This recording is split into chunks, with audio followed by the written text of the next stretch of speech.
ओ न्याजी, दसो रब ने कैसी पलटी तेरी बाजी।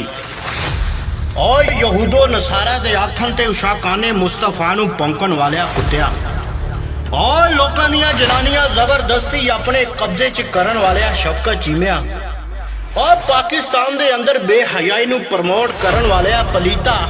ओ रब ने तेरा कट के रखता है भीता।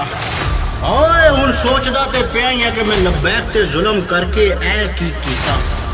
ओए हुण आके आखना फिरदा है मेरा जुर्म की है 12 बजे अदालतां लाण दा।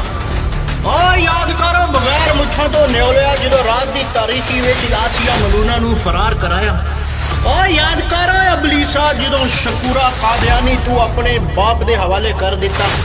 ओ याद करो उशाकाने मुस्तफा नू रोजे दी हालत च कतल कराण वालिया शिमरा।